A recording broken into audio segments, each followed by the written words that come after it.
Okay, kumusta po kayo mga kaibigan? Thank you so much po pala sa ating mga bagong subscriber at palaki na tayong pamilya.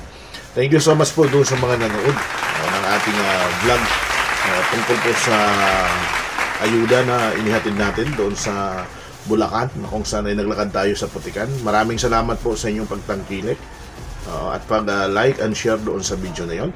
Ngayon po sa araw na ito ay napansin ko lang kasi ilang araw na hindi nagbubukas yung tindahan nung lula, yung nanay na nakatira sa ilalim ng tulay. Ilang bisis na akong dumaan doon, nasarado. So pupuntahan natin, kukumustahin natin at nagdala tayo ng ayan, meron tayong dala. So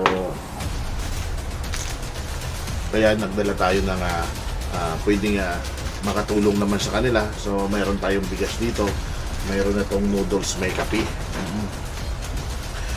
Yan. So dadalhin natin doon at kumustahin din natin, tingnan natin yung kalagayan niya kasi ilang araw nang hindi siya nagtitinda. Palagi ako dumadaan doon. So itong mga nagdaang araw ay malakas ang ulan, ngayon niya makulimlim. Di ko alam kung nandoon sila, kaya aalamin natin. Kasi pag tumataas ang tubig, umaalis sila. Kaya lang, ang alam ko naman doon, kasi nung unang pagkikita namin, wala siyang mapupuntahan. So hindi ko alam kung saan sila nagpunta, just in case one. Kaya aalamin natin. Para mas maganda mga kapatid, kukunan ko ng video sa loob. Try natin makunan yung kaloob ng video na nila. Kasi alam ko nandoon siya sa ilalim ng tulay. So, ayun, samahan nyo ako sa vlog na ito. At sa araw na ito ay patuloy ho tayo. Ito ho ay sabi ko nga sa inyo, araw-araw ay patuloy tayo sa pagtulong hanggat na mayroon tayong nakakayang may tulong, no? And of course, maraming salamat po sa inyong lahat na patuloy na tumatangkilik ng ating channel, no? Okay, so tara, samahan niyo ako, let's go.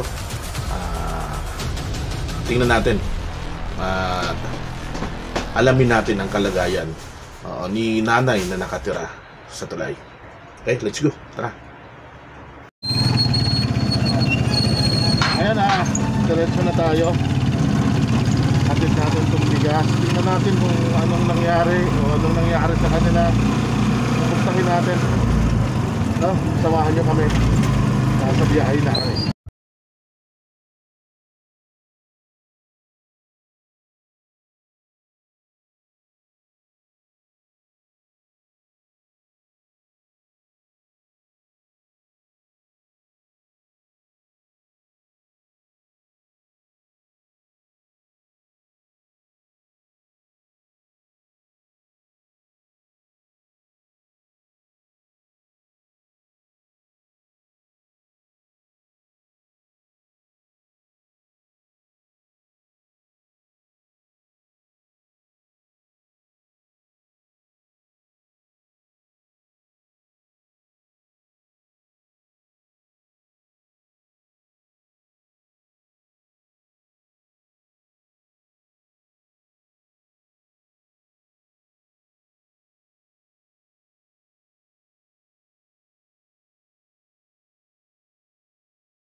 Tao po.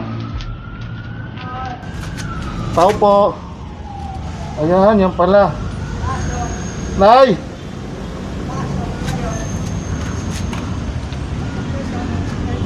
Itay! Saan po si nanay? Bumili ng ano? Nang? Yellow. Yelo? Opo. Ba't di na po na siya nagtitinda?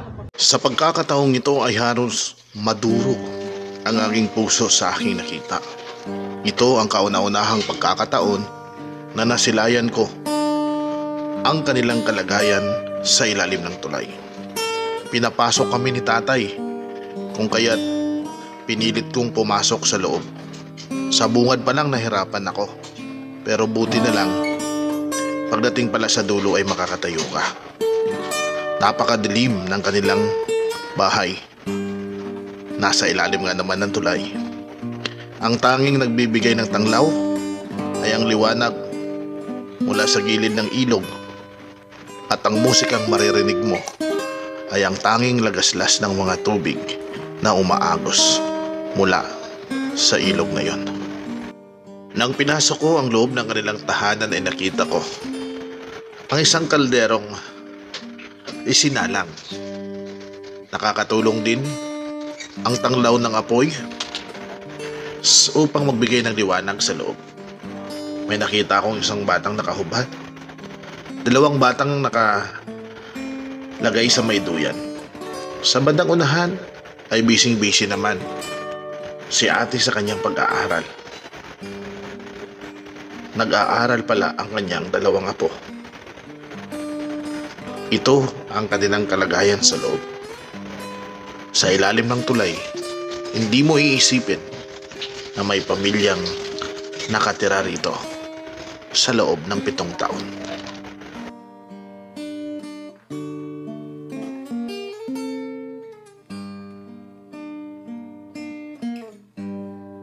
Po yung bahay ni tatay, oh. Grabe, pinasok ko na yun pa sa loob, mga kapatid, para makita po ninyo. Yan, oh. So, ayan. Ito yung dagat.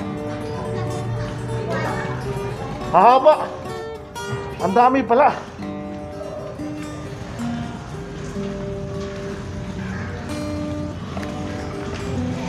So, ayan. Diyan sila natutulog. Hello, ate! May mga bata pala kayo dyan? Dalawa? Ilan? Ito. Tapos tutulong dalawa. 3 maliit yan, tay? Oo. Yan? Oo. Uy, grabe. Yung ina nandyan, naliligo. Oo. So, ayan mga kapatid. Nandito na po ako sa loob sa ilalim ng tulay, rather. Dito natutulog. May pamilya po rito natutulog. Napakahaba po ng kanilang tulugan. Mapapansin mo, grabe ho. Mayroon lang silang mga duyan pala. Mga duyan yung natutulugan nila. May kunting papak doon. Mapapansin natin, ayan o. Zoom lang natin. Yan, yung nakikita ninyo, may papak doon. Yan pong nakabitin, mga kapatid, ay 2 sanggol. Ilan ho yan tayo na sanggol? Dalawa yan. Dalawang naka ano. Ito yung pangatlo. Ito yung isang na dito sa akin na nakahubad. Oo. Grabe eh. So anong niluluto ninyo tay? Balot. Balot, nagluluto ho kayo ng balot. Oo. Magkano po ang tinutubo ninyo sa balot sa isang lutuan? Depende sa nabibili namin. Minsan 20. Minsan ilan po? 20 lang. Magkano po yung 20 peraso? Ilan pong puhunan ninyo dyan? 11. 50 po na. So magkano po ang puhunan nyo? 20, 11, 220. Oo. Tapos binibenta ng 18. 18. So 8 pesos. 7 pesos ang isa. Sa 20 meron silang 140. Pero tayo kung bibigyan ngayon ng pagkakataon na halimbawa, bili tayo ng mga 100 na balot, pwede ba yun? Hindi kasi hindi magbili dito sa lugar namin. Saan kayo magbibenta? Tutulong ka rin sa pagbibenta. Oo, natulong ako dyan magbenta. Mas palitan kami. Mayroon tayo nabibilhan ng balot. Mayroon dyan. Mayroon din dito dadala sa madaling araw. Oo. Doon, tapos doon sa may munisipyo. Yung bilihan po ninyo, yung bilihan ninyo. Doon sa may munisipyo. Sige, sa susunod, pagbalik ko, subukan natin bumili ng balot tayo. Babalik ako rito at bibili tayo ng balot para matinda nyo, ha? Oo. Ganun ang gagawin natin, ha? Wala naman si nanay. Ngayon tay, dinalan ko kayo ng pagkain tay. Ito. Kasama ko si Trey Bunggala. Ayun. Nag-iikot siya. Kukunan lang muna natin ng itong sitwasyon. Ayan po si Trey Bunggala, oh. So ito tay. Kunin nyo tay. Okay. Salamat. Oo. May konting bigas dyan, kape. Kape. Tapos noodles para sa mga bata, ano? Oo. Kasi nagtaka ako tay na hindi ko nakikita na si nanay sa pwesto. Kanina, Oo. siya, mahinga muna. Oo. Tapos ngayon pagising, bumili ng yelo. Ilang ano na kayo rito, tay? Ilang taon na kayo rito nakatira sa ilalim ng tulay? Tagal na rin. Tagal na rin. Wala pa rin kayong mahanapan tayo ng lupa? Wala, punta kahapon ng asawa ko dyan. Oh. Yung sinasabing may right dyan na 15. Oh. 15 mil. Wala na daw, sabi nung presidente Wala dyan. na. So, ayan, kasama natin si Trey Bunggala.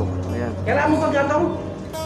Mayroon sa Kapatid, ayan, oh. Nakakadurog yung puso kasi kahit pa paano nagtitiis sila dito sa ilalim ng tulay para lang Mga kahoy. para lang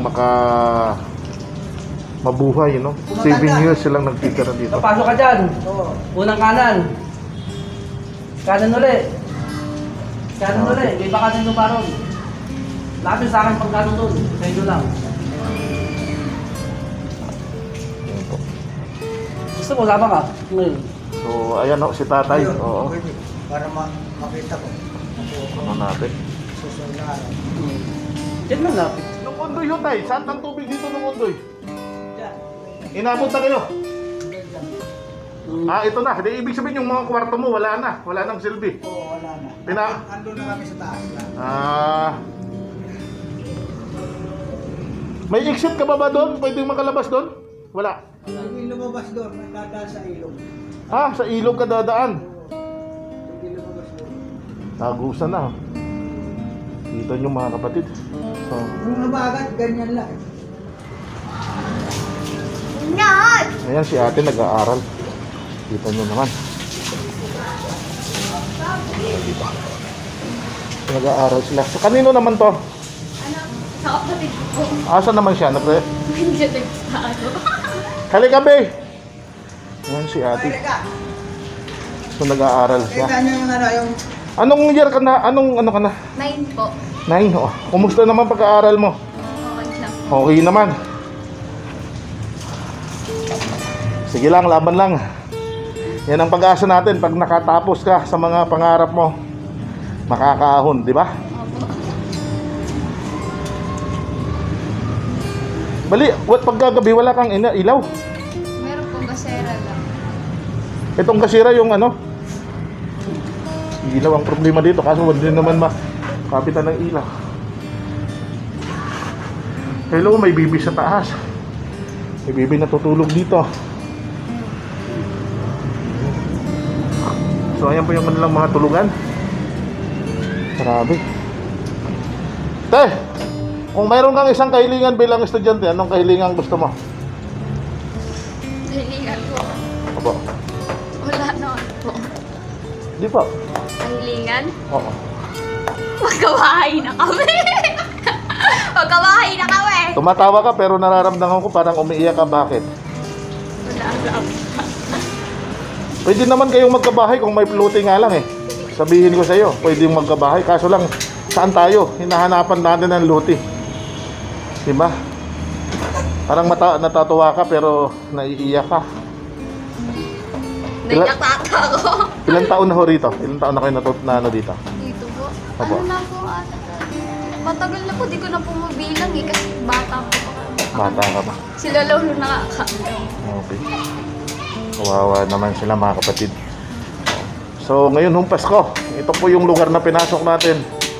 Kung mayroon man pong aginaldo, ito na po yung pinakamagandang aginaldohan natin.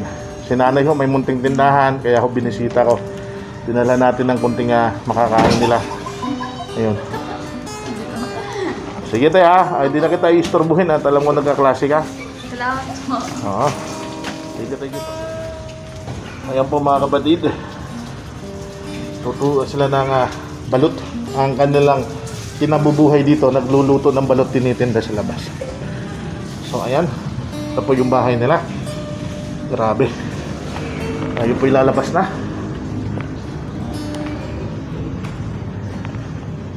Ayan po yung lagusan. Palabas. Aray. Aray ko pa. Aray. Aray. Aray ko pa. So ayan, nakalabas po tayo. Grabe. Kailangan natin huminga ng maayos. Preskong hangin.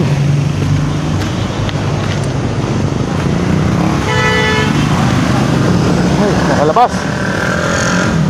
So ayun po mga kapatid, ang lagusan nila nanay, ang daanan. Okay, yung tulay na yan sa ilalim. Akalain mong may isang pamilya na nakatira doon na nagtitiis. Kaya nga sabi ko, kung tayo ay natutulog sa isang marangyang bahay, sa isang magandang bahay, sabi ko, wala tayo sa posisyon para magreklamo. O wala tayong sa posisyon magreklamo sa Diyos. Kasi meron tayong magandang natutulungan. Sila nga, 7 taon na nagtitiis sa ganyang sitwasyon, pero minsan na hindi sila nagreklamo sa Diyos. Bagkos tumuloy sila sa pagsagwan, bagkos nagpatuloy sila sa kanilang buhay 7 taon. Eh ito po yung nakaantig sa akin mga kapatid, kasi dito po sa kinakatayuan ko, dito po ang pwesto ni nanay. So ilang araw nang hindi ko nakikita, kaya binalikan ko. Si nanay pala bumili daw ng yelo at nagluluto pa ng balot. Mamaya ipepwesto na nila rito. So ganun kasimple, ganun kaganda. Kaya ho, sabi ko sa susunod na balik ko rito, baka ho paplanuhin natin na ibili ng balot si nanay na maititinda niya para at least dagdag puhunan sa kanya. Kasi napansin ko po mga kapatid, maliit na po ang kanyang paninda. Dahil siyempre doon ho kinukuha nila yung pagkain. Buti ngayon nadalhan natin ng bigas kahit papano makatawid man lang sa kanilang pang-araw-araw na pangangailangan. Ilang araw man lang makapag-save sila ng kanilang makakain. Nakita nyo naman, pero sa kabila ng kanilang pinagdadaanan sa buhay mga kapatid, ay nariyan pa rin, nagsusumika pa rin ang kanyang apo sa kanyang pag-aaral, na itaguyod ang pag-aaral, dahil ito lang ang armas na magagamit natin para po sa magandang kinabukasan. Ito lang ang armas na magagamit natin para sa kanilang pag-asa, ika nga sa hinaharap. So mapalad tayo at napasok natin ang lugar, nakita natin yung sitwasyon at naiparating ko sa inyo. Maraming salamat sa pagsama mga kapatid. Maraming salamat po. I don't ever slow up, no I don't take shit. I got no love for the fakeness. If you wanna play tough and wanna hate this, I'll always show up. I don't ever slow up, no I don't take shit. I got no love for the fakeness. If you wanna play tough and wanna hate this, I'll always show up and make a statement. I don't ever slow up, no I don't take shit. I got no love for the fakeness. If you wanna play tough and wanna hate this, I'll always show up and make a statement. Everything I do so instinctive and so passionate. Every word I move so descriptive like an adjective. I got a vendetta against people who patented being negative when you should be getting after it. I got facts over tracks, this and that. Spitting slow, spitting fast, I could roast, I could gas. Think I'm okay at last, but I don't know if that can erase all the past. And the pettiness, a reflection of the emptiness. Hilarious, you think you're with my time, you're delirious. Mysterious, because you hide behind a fake Sana makakita sila ng lupa na pwedeng paglagyan ng bahay. Sana maihahon natin si tatay mula sa ilalim na. Kung kayo po ay naantig sa kwentong ito, manyari lamang ay maglagay ng komento sa ibaba, paki-share, like, at syempre pa, i-subscribe ang aking channel upang sa gayon ay maging updated kayo sa ilan pang mga bidyong nakaka-inspired. Ito po muli si Taong Gala na laging nagsasabing always believe in God and always believe in yourself. Magandang buhay mga kaibigan.